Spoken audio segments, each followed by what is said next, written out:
Cube. Débat, opinion et analyse. Explore toutes les facettes de l'actualité.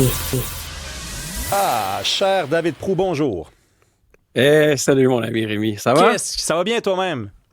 Oui, tellement content de passer la semaine avec toi. Ben oui, c'est vrai, c'est partagé. Écoute, qu'est-ce qui se passe de bon dans le milieu de l'IA? On me dit que c'est un milieu qui progresse au jour le jour. Il y a toujours du neuf. C'est vrai, ça? Écoute, oui, et c'est le plus gros défi dans ma chronique, là, c'est de décider de quoi je vais parler aujourd'hui, à force qu'il y a énormément d'actualités. Puis aujourd'hui, je vais te parler de BlackRock. Donc, BlackRock, c'est le plus grand gestionnaire d'actifs de la planète. La quantité d'actifs que BlackRock gère, là, c'est plus grand que le PIB de bien des pays. Et ils ont une nouvelle règle d'embauche. Tous les nouveaux employés doivent être compétents à utiliser l'intelligence artificielle. Wow! Si tu ne maîtrises pas l'intelligence artificielle, tu ne peux pas rentrer chez BlackRock. Mais c'est quoi maîtriser? J'y arrive. Donc, ils veulent s'assurer que les gens sont capables Je le devance. d'utiliser...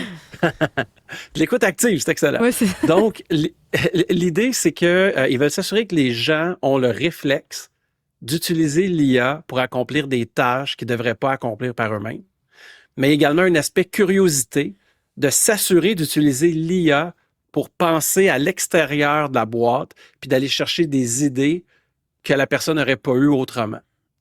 Et ce qui est très drôle dans tout ça, c'est qu'ils ont une politique lors des entrevues d'embauche que les examens se font sans intelligence artificielle parce qu'ils veulent être certains que la personne est capable de réfléchir par elle-même. Donc, la séquence d'embauche est en deux.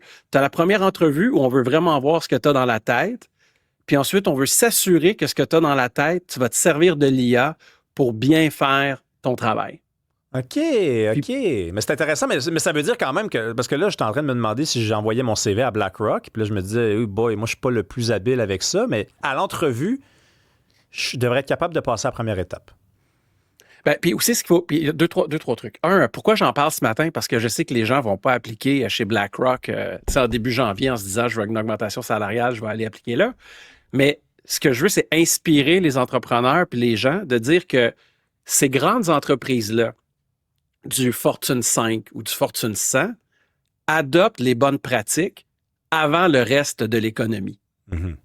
Et il n'y a absolument rien qui empêche une PME québécoise aujourd'hui ou n'importe quel employé de dire si ça, c'est exigé au sommet de la pyramide de l'économie, ben moi, je vais me préparer tout de suite pour être prêt. Parce que quand eux acceptent une bonne pratique, c'est que ça va être nécessairement une bonne pratique qui va être enseignée puis qui va percoler ensuite partout dans l'économie. Puis là, l'autre aspect que je voulais emmener... Oui, vas-y, Rémi. Ben, l'autre aspect, c'est d'exiger qu'il n'y ait pas d'IA pendant les tests, parce que là, en ce moment, à cause des furteurs intelligents, qu'on pense à Comet ou encore à Atlas, qui sont des navigateurs Internet qui utilisent l'IA pour accomplir des tâches, il y a des plateformes moins rigoureuses qui donnent des diplômes en ligne alors que c'est un IA qui passe le test. Donc, tu prends ton furteur intelligent, tu dis « va me chercher une certification dans tel domaine », puis l'IA fait le test, puis à la fin, tu as ton diplôme que tu connectes dans ton LinkedIn. Donc, wow. Ça, c'est problématique. Oui, c'est trompeur. Ben, c'est un petit peu trompeur, oui. Ouais, c'est un petit peu trompeur. Mais là, BlackRock, ça, c'est... Rappelle-nous, c'est quoi comme entreprise? Parce que c'est une grosse entreprise. Si, tu l'as dit, là, ils ont vu ce qui s'en vient avant les autres. Moi, ça me fait... Si tu es sceptique envers l'IA, c'est pas ton cas, mais de savoir qu'une entreprise comme ça va de l'avant de même, c'est un petit peu comme si elle disait, c'est ça, le monde a changé, on ne pourra pas retourner en arrière. Non, mais tu sais, souvent, quand les gens me demandent si l'IA, c'est une bulle, je leur fais un parallèle avec l'Internet, les mobiles et les réseaux sociaux. Quand ces trois technologies-là sont arrivées, il y avait toujours des sceptiques qui disaient c'est une mode, ça va passer, puis il n'y a pas une scène à faire avec ça. La différence maintenant avec l'IA, c'est que tout le monde sait que ce n'est pas une mode. Tout le monde sait que c'est là pour rester. Il n'y a pas des sceptiques. Il y a des gens qui ont peur, mais ils savent que c'est là pour rester. Puis une autre grande différence, c'est qu'au début de la bulle tech avec le web, les entreprises n'avaient pas de revenus. Alors que là, il y a déjà des milliards de dollars qui circulent avec des utilisateurs qui utilisent la tech puis qui ne veulent pas s'en passer. Donc, c'est ça. Mais BlackRock, quand ils vont de l'avant avec un truc comme ça, c'est qu'ils comprennent que le monde a changé. Là, tu dis, il y a des gens... Tu peux pas aujourd'hui être un travailleur puis juste être une espèce de geek de l'IA puis arrêter de lire des livres puis arrêter de te renseigner. C'est quoi le truc que tu donnes aux gens là, pour faire le milieu? Parce que même moi, là, David, je veux dire, moi, je pense que je fais partie des sceptiques, c'est-à-dire que tu n'as toujours pas réussi à me convaincre. Ça fait des heures de discussion qu'on a, on s'est vu en dehors de la radio aussi. Mais peut-être qu'à un moment donné, il va falloir que j'accepte, OK, que le monde est celui qui s'en vient. Mais je ne veux pas non plus renoncer à la nécessité de me renseigner comme je le fais encore aujourd'hui. Et j'estime que c'est la meilleure façon de le faire. C'est quoi le truc que tu donnes pour trouver le juste équilibre? J'ai envie, en 2026, d'être le citoyen parfait, celui qui accepte son monde, mais celui qui ne saute pas dedans, dans le monde d'en avant non plus à pieds joints. Bien, 2-3 trucs. BlackRock, leur travail, c'est de comprendre avant le reste des gens. Donc, tu sais, c'est leur job dans la vie de comprendre ce qui s'en vient. Donc, avant le boom immobilier, BlackRock achetait des quartiers résidentiels au grand complet parce qu'ils savaient que ce qui s'en venait, c'était une augmentation du coût de l'immobilier. Donc, si tu fais juste copier ce que BlackRock fait dans la vie, ben en théorie, ça devrait te donner un rendement qui est plus que raisonnable. Pas pire. Donc, exactement. Puis, tu sais, j'ai eu un témoignage d'un auditeur. Je vais aller te le chercher. Il m'a envoyé ça en fin de semaine. Puis, je l'ai republié sur mon LinkedIn. Puis, c'est un monsieur qui était sceptique, un auditeur de Cube qui était sceptique. Tu me demandes quoi faire. Je vais te lire ce que monsieur Patrick Marchand m'a écrit. Puis, il m'a donné la permission de le partager. Il a dit « Bonjour David, j'habite Granby et je vous ai découvert à l'émission de Benoît Dutrisac sur Cube Radio. J'étais complètement fermé à l'idée d'utiliser l'IA jusqu'à ce moment-là. J'ai commencé à l'intégrer à mon travail et le temps sauvé est impressionnant. Merci de m'avoir ouvert l'esprit. » Oh!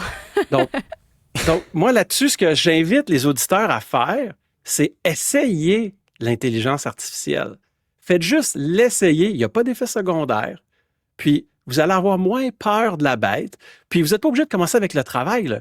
Vous pouvez commencer avec des recettes. Vous pouvez, tu sais, Noël s'en vient, là. Il y a plein de choses que vous pouvez faire. Des idées de jeu. Vous pouvez lui demander de choisir les thèmes à dessine-moi un dessin ou à mimer ou quoi que ce soit. Faites juste y goûter. Puis l'inconnu va être remplacé par du plaisir, puis vous allez finir par l'adopter. Puis ensuite, conseil pour 2026, bien, connectez-vous à 10h15 pour les chroniques d'IA avec... Non, mais c'est bon, j'aime bien le mot ça va goûter. Bien aller. J'aime bien le mot goûter. Parce que il y en a qui pourraient dire empiffrez-vous de l'IA, sautez à pieds joints, mangez-en, puis faites-vous mal au ventre quasiment. Puis toi, tu dis goûtez, juste déguster un petit peu, de voir c'est quoi que ça goûte un petit peu. Ben, c'est raisonnable. C'est raisonnable. C'est juste de faire ça, puis ça l'enclenche. Puis le goût, l'IA, c'est un goût qui se développe. Tu sais, c'est comme plein de choses dans la vie. C'est un goût qui se développe, puis il faut commencer à l'utiliser, puis ensuite, on n'est plus capable de s'en passer. Mais David, le départ de ta chronique, tu parlais d'un entretien d'embauche. Est-ce que maintenant, tu as l'impression que c'est ce qui s'en vient ici aussi pour tout type d'entretien d'embauche? Ou du moins, tu sais, on s'entend les catégories d'emplois qui nécessitent l'utilisation d'ordinateurs, mais est-ce que toi, tu vois ça comme une nouvelle tendance aussi à venir partout dans les entreprises? Ce qu'il faut comprendre, c'est que utiliser l'IA va devenir aussi commun que d'utiliser Word ou Excel. Donc, à ce moment-là, si tu as le choix entre un candidat qui maîtrise Word et Excel ou un candidat qui ne maîtrise pas Word ou Excel, lequel tu prends?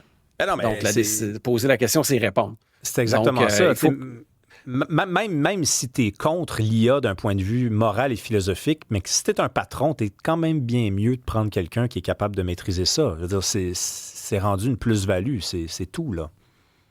En même temps, ça va pas faire en sorte qu'ils vont peut-être moins engager. Ils vont continuer à engager peut-être moins de personnes parce qu'ils vont savoir que ces personnes-là sont plus performantes en utilisant l'IA aussi. Mais tu sais, ça, puis par rapport à ça, là, moi, il n'y a aucun mandat que j'ai fait en entreprise qui a mené à des congédiements. Parce que ce qui se passe en ce moment en entreprise, puis ça, c'est un message que j'envoie à tous les autres professionnels. Là. Vous manquez de temps pour faire le nécessaire. Comment pouvez-vous refuser d'automatiser le clérical?